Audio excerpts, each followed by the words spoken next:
Reaching Out for Animal Rights, Roar presents Sister Brother Animal. I don't know anyone else on earth. Does anyone know anyone else? No. She's the best of any elected official. Since 2016, when Canada Goose opened its flagship store in New York City, animal rights activists have been protesting their cruel use of fur and down.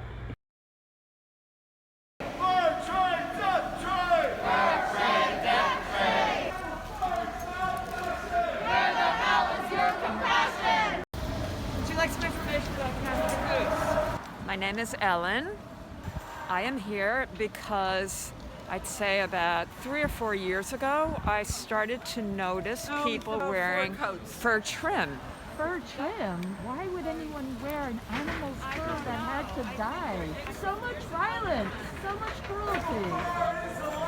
How many animals have to die? How many animals have to die? And I couldn't believe my eyes. And then I started to notice it more and more. I felt sick to my stomach. And then I noticed the red circle on the sleeve. And I had to learn more about this company. Fur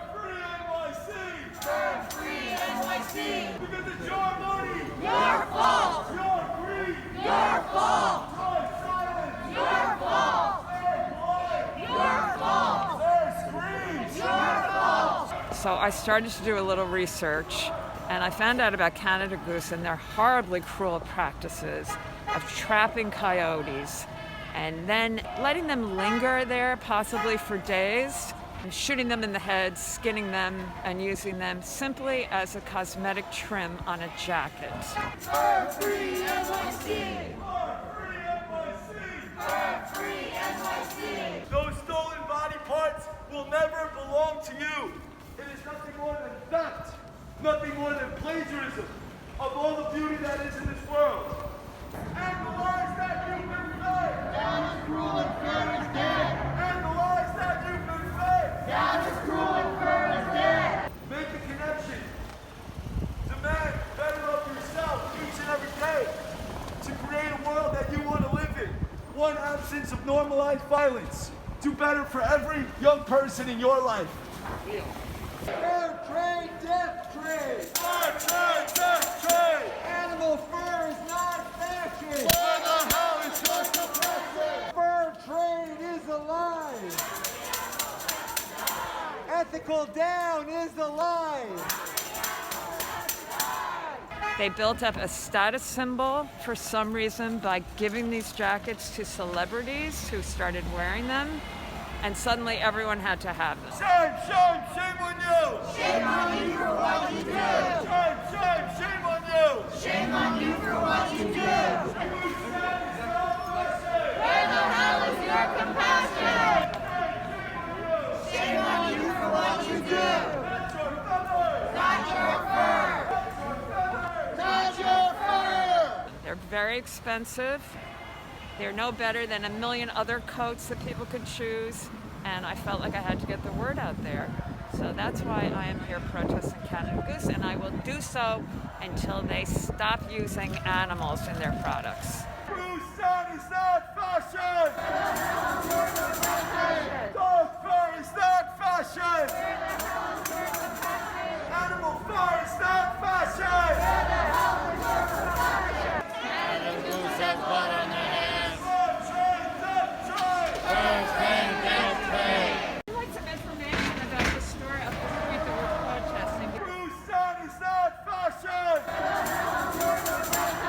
Dog fur is not fashion! Fur trade, death trade! Fur trade, death trade! Fur trade, death trade! Fur trade, death trade! There's another guy wearing a fur trim with a dog. With a dog. You're wearing your dog. Canada Goose has blood on their hands! Canada Goose has blood on their hands! Fur trade, death trade! Fur trade, death trade! Fur trade, death trade! Till finally, success. June 2021, Canada Goose announced it would no longer sell fur by 2022. To celebrate, Edita of NYClass invited activists to a dinner party at PS Kitchen. She's a relentless, dedicated fighter for people and animals, which is why we love her so much. Here, Edita is introducing Assemblymember Linda Rosenthal. And she has so much pending legislation to talk about, so many exciting things, including the very first bill that would ban the sale of fur in New York State.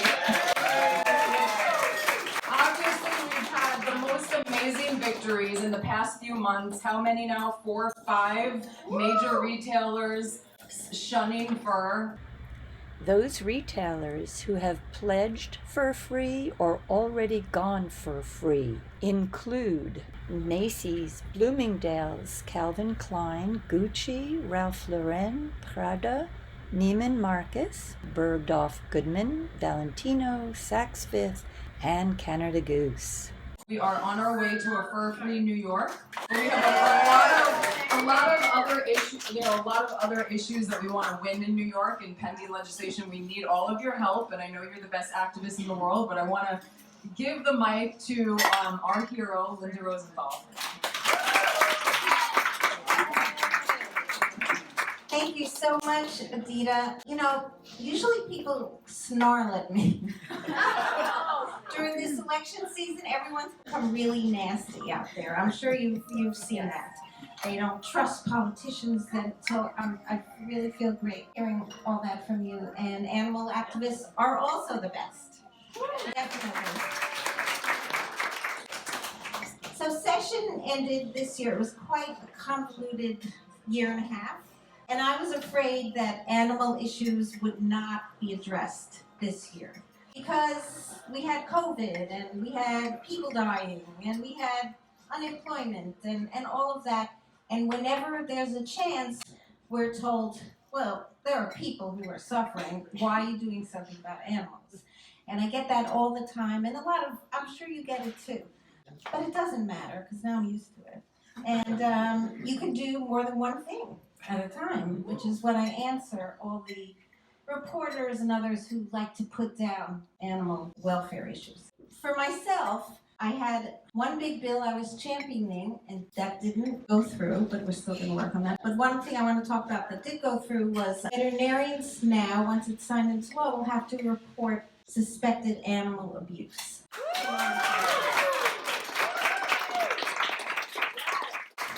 That seems like a no-brainer, but it reminds me of when I first was elected in 2015, and I believe, Steve, you supported me back then, 15 years ago, where I said orders of protection for companion animals became a law. And people said, why don't you work on stuff for humans? And I've said, this is intimately tied to domestic violence of people. And now, of course, that's well documented. So that made this bill a little easier to pass because people understand better the connection. I was very happy about that. We all worked so hard about the pet store bill to ban the sale of dogs, cats, and rabbits in pet stores. And I have to say that the lies promulgated by PJAC and Puppy and the other lobbyists is what some people believed.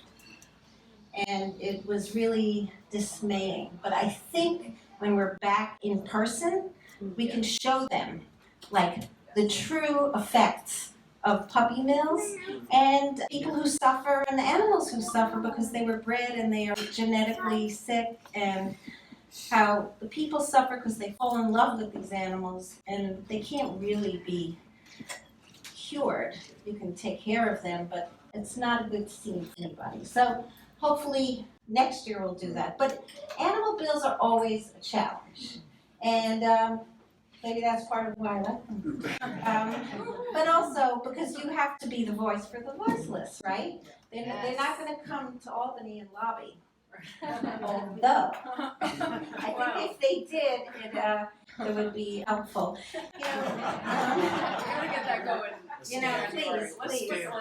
Please. I've been watching what's been going on with the carriage horses these days, where it is so hot. The weather forecasters have been saying for days, don't go out on Wednesday, don't go out on Tuesday, it's too hot. Yet the horses were let out until it hit, what, 90-something? Then Exactly. they were brought in. Yeah. We've been And you guys blasting are them. faithful tweeters Yes. and all that, and it's really helpful to put the word out there. That's gotta stop, and I did introduce a bill on the state level to ban horse carriages. I know we've made some incremental progress, but perhaps next time around, we can go further with the next city council. Yes. Or, we always have my state bill. Yeah. But my state bill that I think we can make progress on is the fur ban.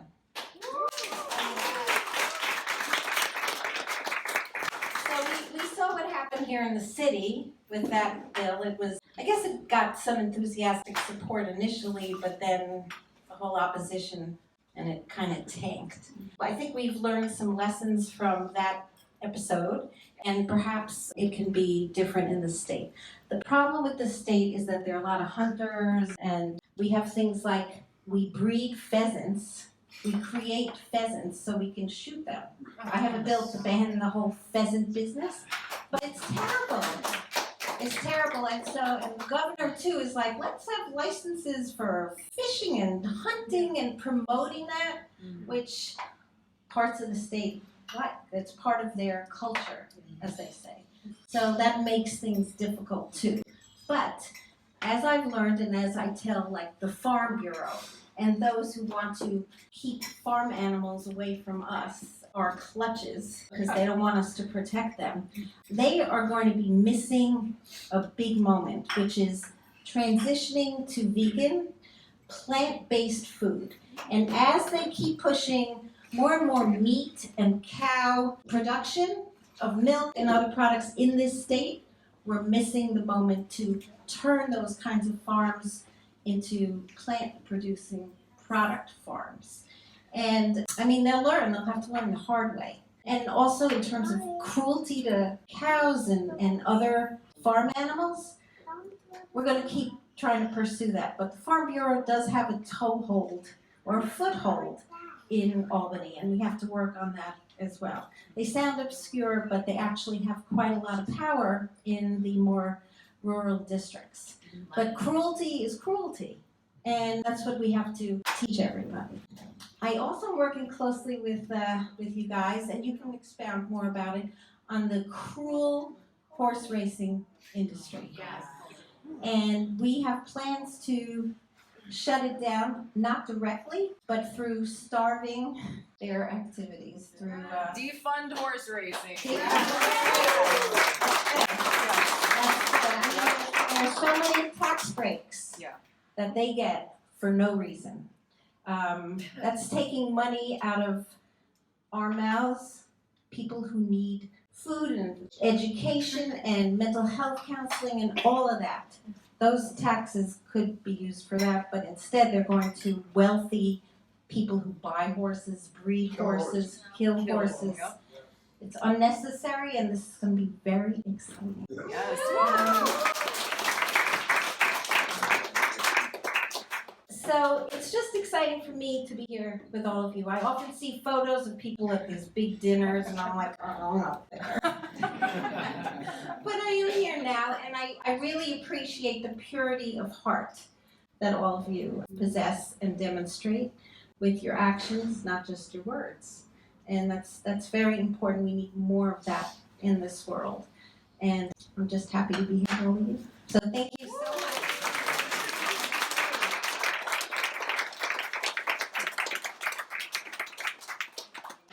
To segue into horse racing, which, we couldn't have a better time in history because there's been so much exposed about the cruelty, the abuse, the killing in horse racing.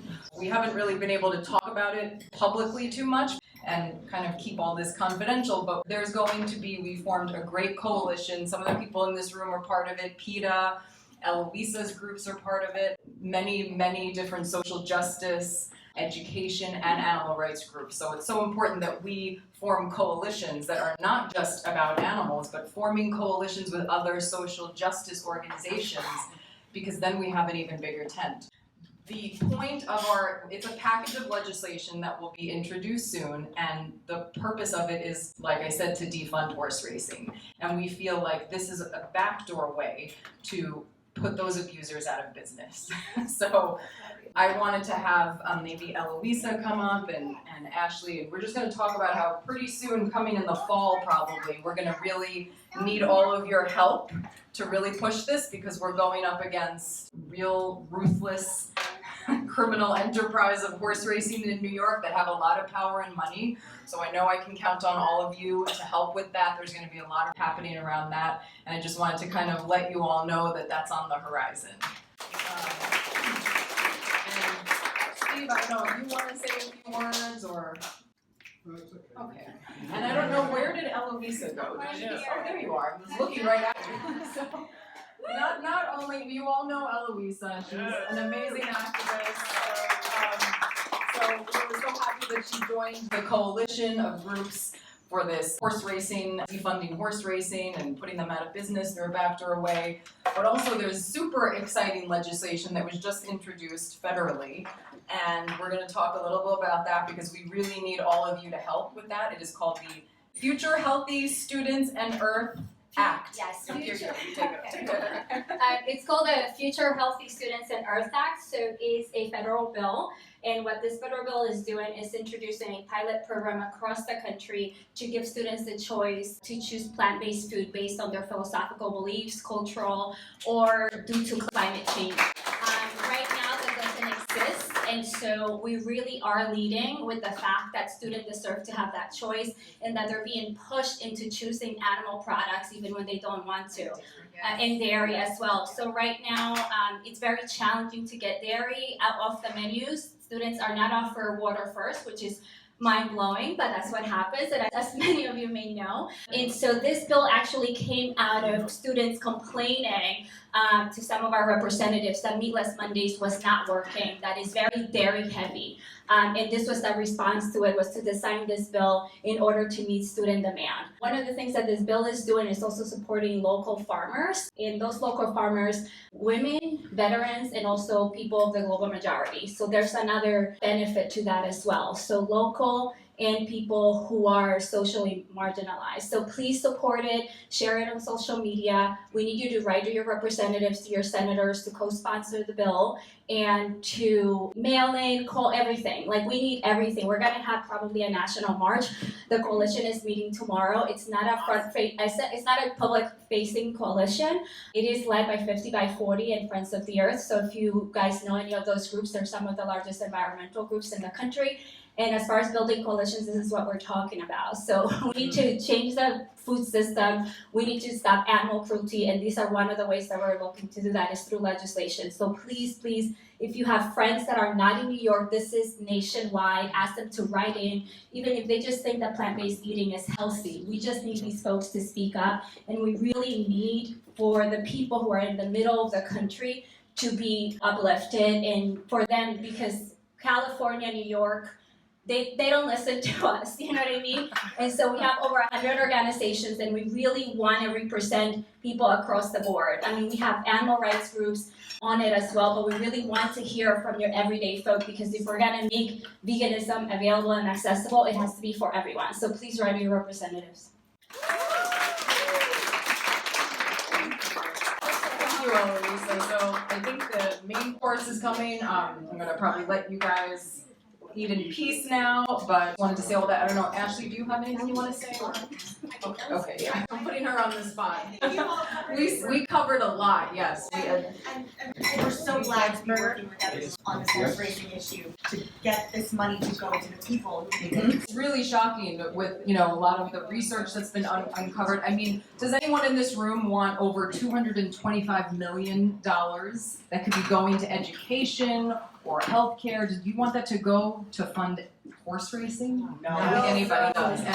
And that's why we have a coalition of mainly not animal rights groups, because this is an issue that everyone should care about. And we really are excited about this campaign and wanted to kind of tell everyone publicly, because we can't, we have to keep it under wraps, because as soon as it's introduced, the horse racing industry will be battering us. So we're kind of building everything up, and then it will, be out there, and we're going to need all of your help. So I'm going to let you guys eat for now, and thank you so much. And just, as I said, I really feel like we're so blessed in New York City to have this unbelievable amazing activist community, and we just had this grueling election cycle. I know a lot of you helped with a bunch of campaigns, and several people in this room were running through the streets outside of the debate saying don't vote for Yang, and that worked. We don't have Yang, and I know the whole election thing is still in the air. We have a lot of craziness going on with our Board of Elections. We don't know who the mayor is going to be.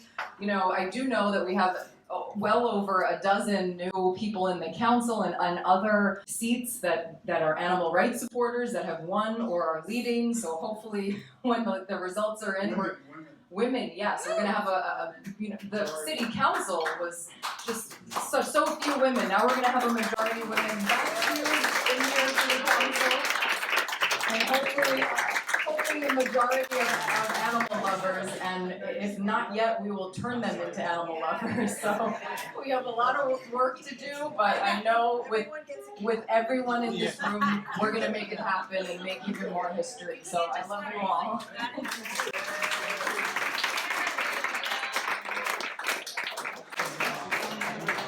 Just send her a thank you video and cheer her. Like, I'm just gonna give a quick intro and then everyone can say thank you, Rachel, and cheer. Has everybody got that? Yes, Gina Marcus, yes. All right, I'm just gonna have someone shut the music off. Free NYC. Okay, so I'm gonna say Neiman Marcus, Saks, Canada Goose. And everyone's gonna go, Rachel. Do one rehearsal. We promise we'll do better. One rehearsal. All right. Maybe I should stand over here. Marcus, Saks, Canada Goose. Thank you, Rachel, for free NYC. That concludes the sharing of future plans at the celebration of Victories won.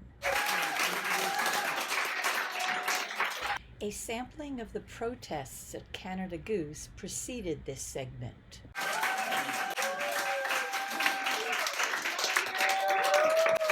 What follows is a sampling of protests at Saks Fifth Avenue, which, similar to protests at Canada Goose, helped bring us to victory. Saks Fifth Ave, animal murderer!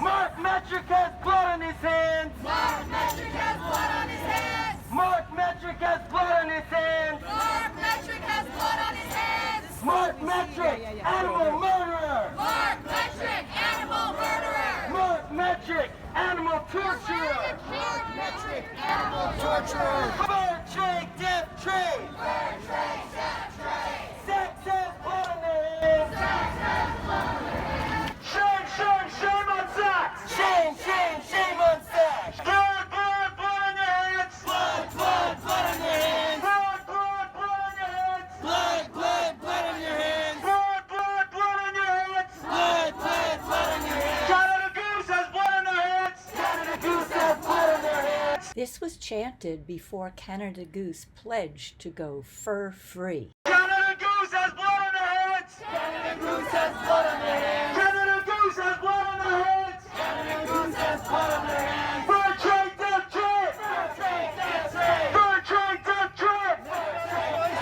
Fur trade, death trade! Fur trade, death trade! Fur trade, murder trade! Fur trade, murder trade! Fur trade, murder trade! Fur trade, murder trade! Fur trade, murder trade! Fur trade, murder trade! Mark Metric has blood on his hands! Mark Metric has blood on his hands! Mark Metric has blood on his hands! Fur trade is alive! How many animals have to die? The fur trade is alive! How many animals have to die? Ethical fur is alive! Animals have to die! Ethical fur is alive! How many animals have to die? Shame, shame, shame on Saks! Shame, shame, shame on Saks! Fur free NYC! Fur free NYC! Fur free NYC! Fur free NYC! Blood, blood, blood on your hands! Blood, blood, blood on your hands! Saks has blood on their hands! Saks has blood on your hands! Blood, blood, blood on your hands!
It's relentless protests such as this that help bring us to victory.